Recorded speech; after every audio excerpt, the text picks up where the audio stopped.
The following was recorded in front of a live studio audience at the Studio 21 Podcast Cafe. This is the United Podcast Network.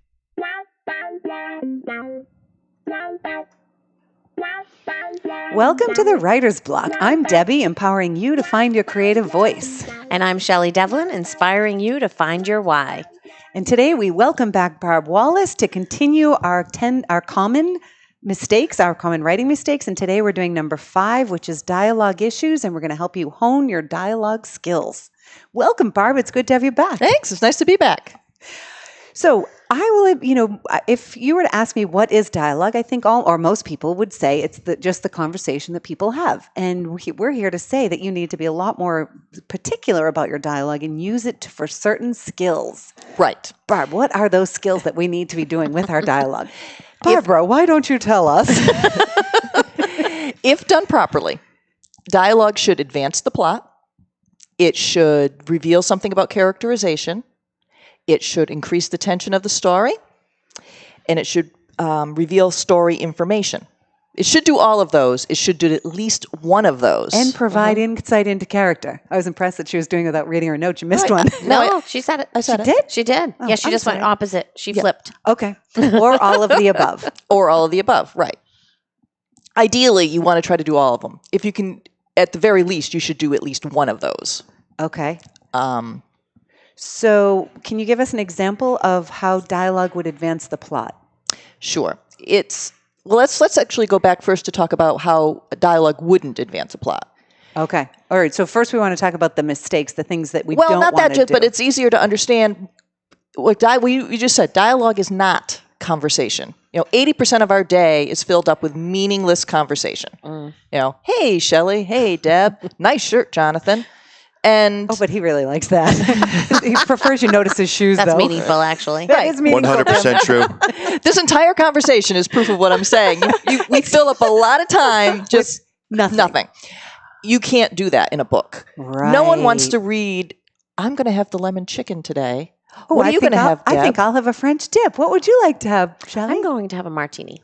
Ooh, what a great idea. I think I will, too. I mean, no. Yeah. Right. Boring. Right. Exactly. So to advance the dialogue, if it advances the story, is going to kind of reveal a little bit of the plot and keep the reader going.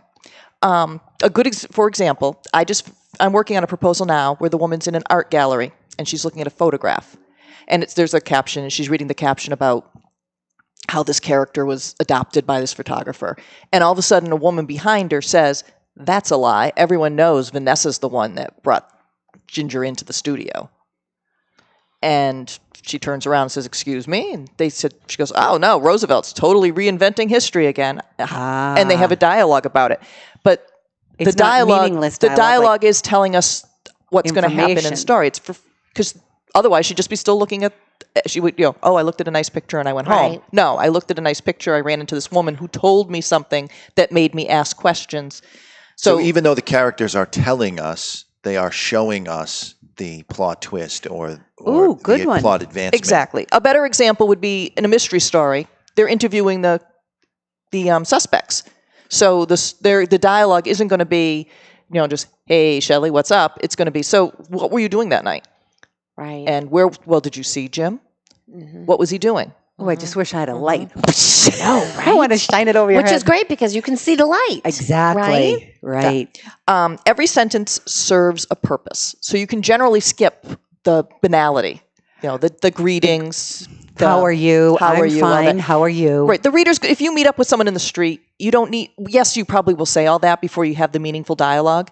The reader knows it and you can skip it. Yeah, it's like regular bro code. You're not necessarily going to say hi. You might just nod. But you could say that. They nodded and accepted that they saw each other. Or you can Game say, over. "So, did you hear Jim was murdered?" He said after we'd exchanged greetings. Or he said after he exchanged greetings. Or even not even just say that. Just, I ran into Jim. "Hey, did you hear that someone offed Jonathan on the tennis court?" That's it's an inside joke, so I said that. But. That was good. Because the ladies were under the misguided impression that when Deb and I talk about tennis, that we're not really talking about tennis. I'm pretty sure. We're talking about tennis. We're talking about tennis, and we take tennis very seriously in our family. And I beat him most of the time, which shocks me because, he's a little bit younger and he's, he A lot proclaims younger. himself to be quite athletic, which he is. So I expected him to be better at it. Wink, wink. See, it's the wink wink that brings me right back to Brings us back to subtext. So yeah. let's talk. Yes, subtext, Subtext. right. So let's talk about the things. So besides unnecessary small talk, like "How are you? I'm fine. How are you?" What are the other mistakes that people make? Another common one is overusing foreign words or dialect. Right. And I understand that if you're setting a story in, say, The South. the South is one, Scotland is another huge one. Off show, we talked about you have a character I've got a who's character with a very French Canadian accent. so That French brogue. and there is a real temptation to put it on paper so that the reader sees that they have this dialect. The problem is dialect is very hard to read. Right. It It slows you wasn't down. hard to read when I wrote it, but then when you guys read it and you didn't understand it, then Well, I because- explained it and then you got it. Tell our and listeners still what told you me not to. how they said it Because and what you wrote. my character Nikki says, how's Bub? And what she's saying is, how's Bob? But it's never Bob. It's always Bub. Right. But when we read it, we think, well, who's Bub? I know. And so you have Because to, Could you just Because- put parentheses around Bob right after it? So you're just because the accent and the dialect are all auditory, right. but they're reading it. And so if it were me, what I would do is introduce it early on, saying his thick accent made Bob sound like bub, and then move on. But like make it easier for the reader and use his real name. A better example would be Scottish dialect, where "Aye, lassie, I'm a gonna." Didn't know, they put all that stuff in. And it's Back to very tennis. hard to read. Now, if you want to do it for one or two sentences at the beginning to really let the reader know he has a thick accent, we're in the Scottish Highlands. That sets the scene, and I understand that dialect serves a purpose. But then after that, make it easy for the reader and let them speak in a regular voice. And a lot of times they will overuse it. A beginning writer will hammer it home by dropping in foreign phrases. constantly. Right. Didn't like every other sentence he says, "Oh, mon chéri, oh, mon chéri." Yeah. Didn't Enough. the book The Help do that? Because I got Yes. all tongue-tied in it and I couldn't read it because... Exactly. Well, right? That book did it. And Okay. yet there's a good example of how, you can break the rules sometimes Right. and get away with it. We should preface that everything we've talked about for these few weeks, they're rules that can be broken. But if you don't know the rules, you can't break them. And you want to break them effectively. And the only way to do Exactly. that is to understand them. Exactly. And dialect's one that some people are very, very good at writing dialect. Most people, in my opinion, aren't. Right. How do you feel about using words like like or well over and over again? Very much like See, we that- would hear in a conversation with, I don't know, a 16-year-old Valley girl using the Or word like everybody over in and the over world. again. Right. Right. And I think that's another That's another very common mistake is they try to sound too real. You try to sound too realistic, and you put in all the ums and the pauses And the like, the the well. likes, the wells. I do that too. And dialogue is realistic, but not like real life, if that makes sense. You want to leave out all those tags Right.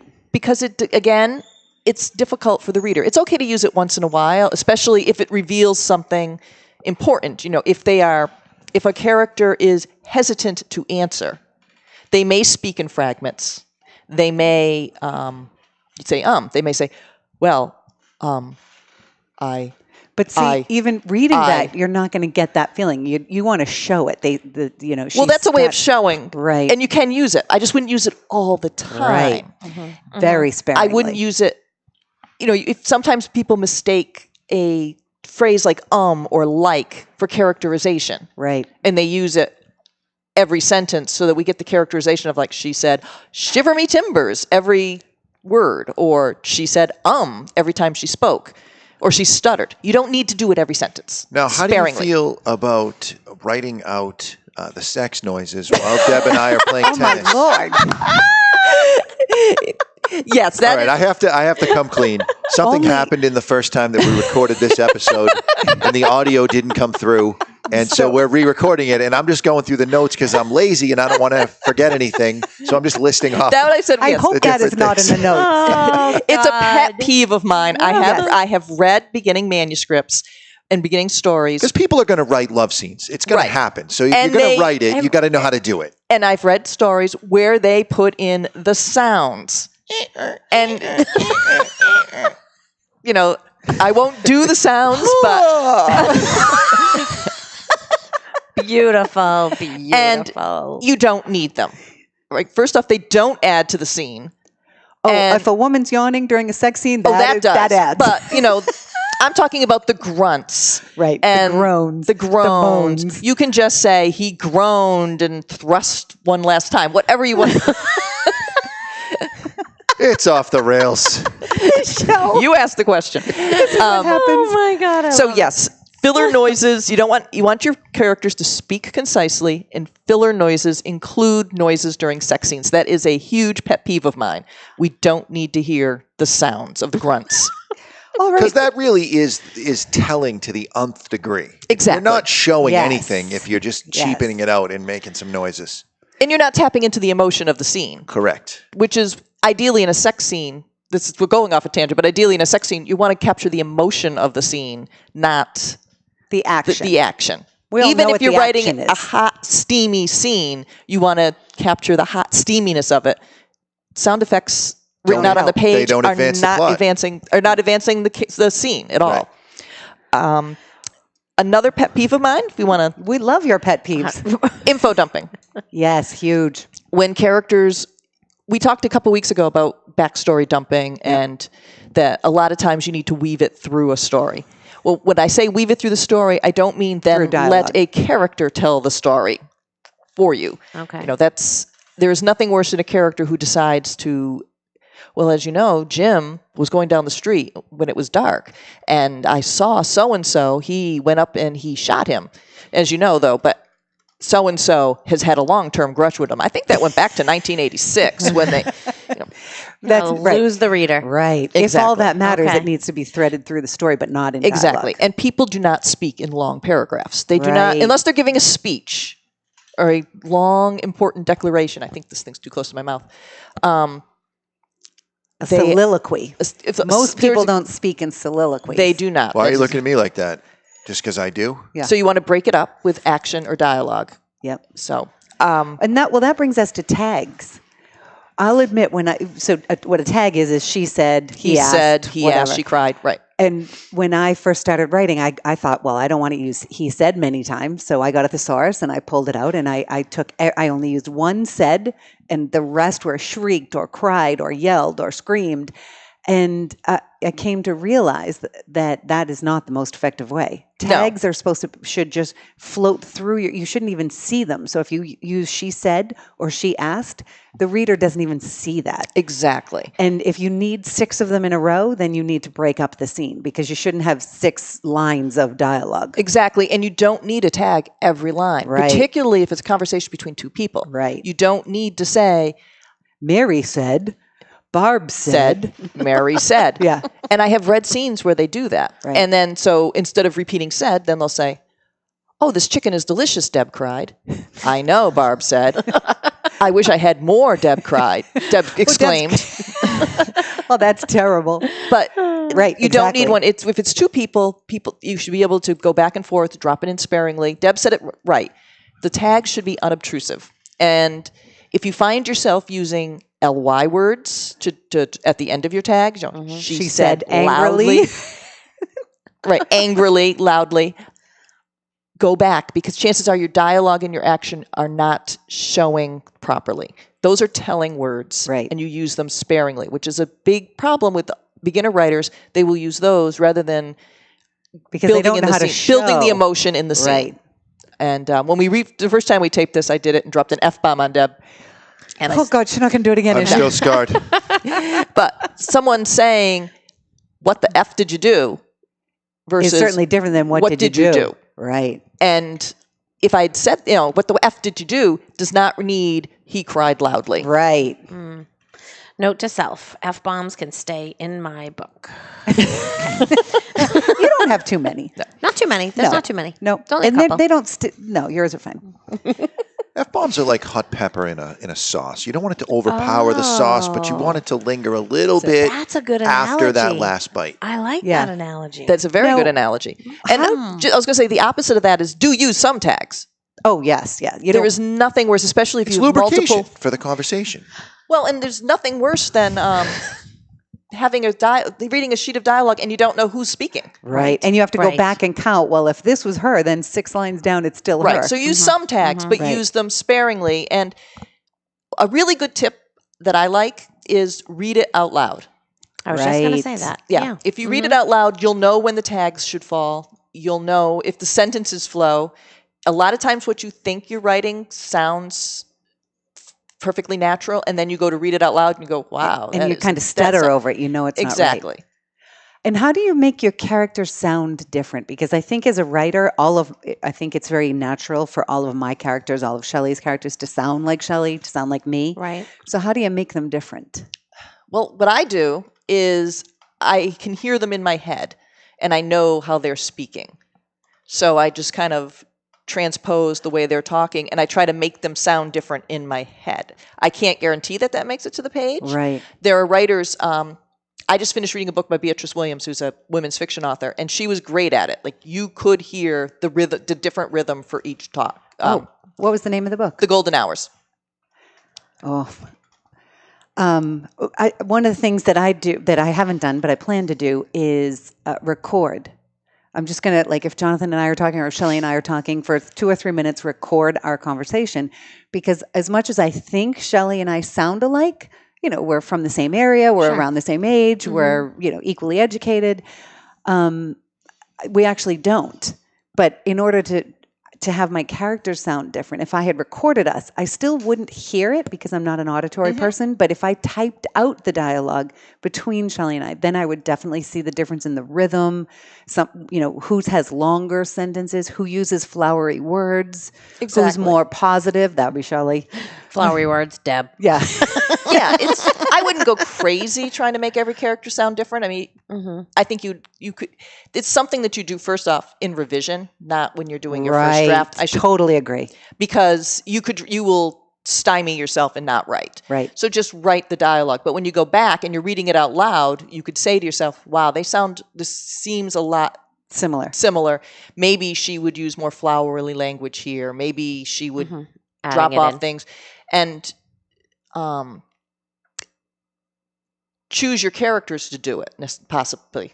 I'm just saying this off the top of my head, but if you have a character with a strong accent, let me back up.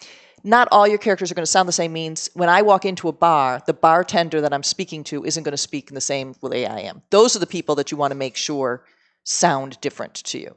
Two people of the same education and background may talk more similarly, but if I walk in and I get Joe the bartender from Ireland, he's going to have a totally different rhythm to speaking. Right. And that's where you want to make sure. You don't want him to sound like a college professor talking to your college professor character. Right. Okay.